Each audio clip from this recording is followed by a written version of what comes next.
Hi everyone, it's 5:55 and this is your closing comment for today, Wednesday, the 6th.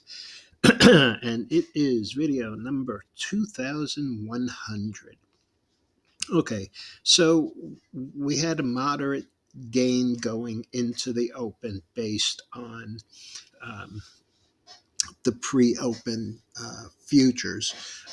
It was compounded by some pretty minor numbers. The ADP number for jobs came in at 140. It was expected to be only 100 and pardon me, 110.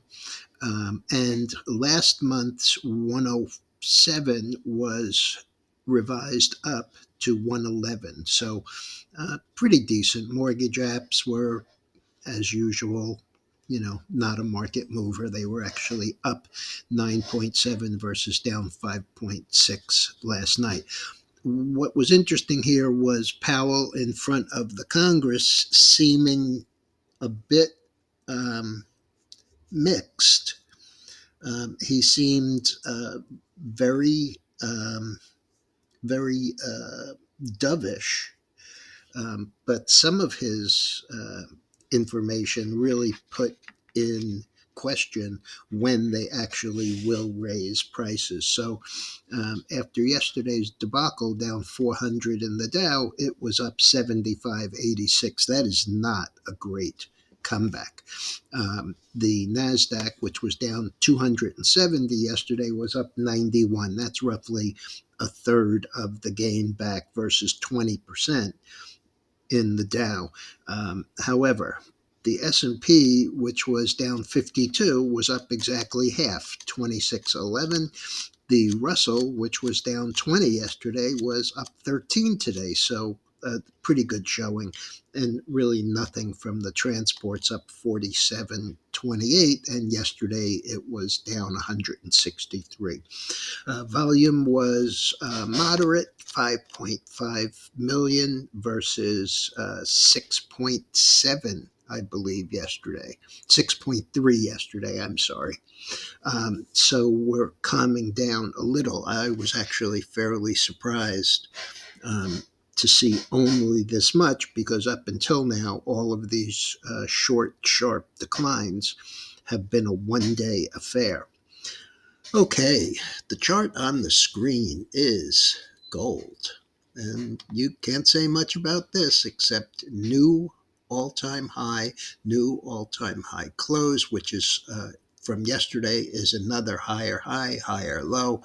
And frankly, while it looks somewhat extended, this is so news and interest rate oriented, and the MACD is finally, widening out and starting up here.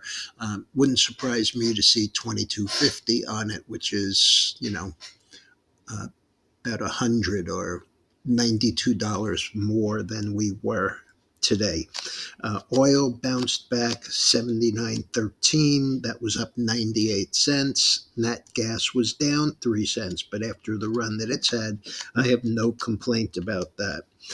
Bitcoin, unbelievable, up 53.53, back to 67 760.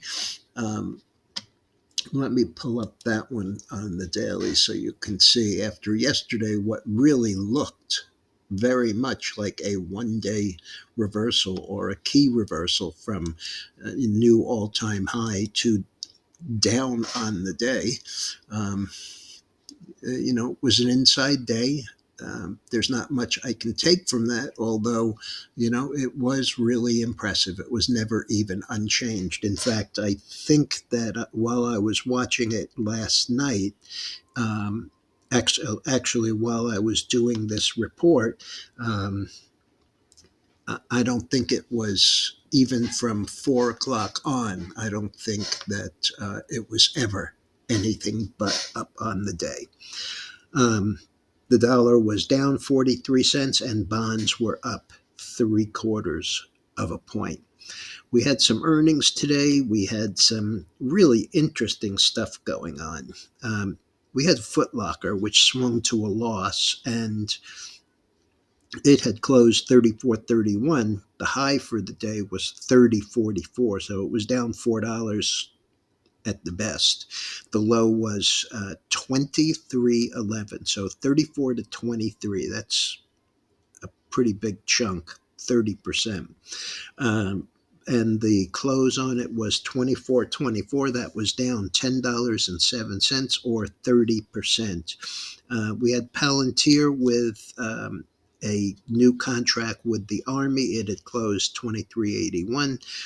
The high was 26.75. The last is 26.16. That's up another 235. And if you recall, I believe that this company also beat on earnings.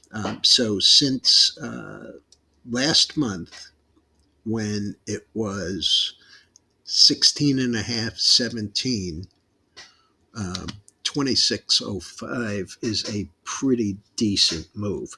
CrowdStrike was a little bit of a disappointment. Yesterday's high after its blockbuster earnings was 374. Today, it came nowhere near that. Let's see. It opened at 360, got to 365, and then fell all the way back to 324. It closed 329.76, up 32.30, and there's nothing wrong with 11%. But you know, this should be a lesson to you to use limit orders if you trade in extended hours and realize how thin some of these are going to be. In the same vein, the star of the show, as always, or as recently always, NVIDIA, approaching $900. The high today was 897.24. The close was 887, up 27.36, or just a measly 3.18%. I believe that it's up 8% for the week. So pretty amazing. Um, Victoria's Secrets was really interesting. This was after the close. It had closed at 25.62, and they issued a beat, both top and bottom line. So naturally, the stock burst to the upside, hitting 26.98, so up about $1.35. And then they got the guidance, and that collapsed the stock. Very poor guidance and outlook.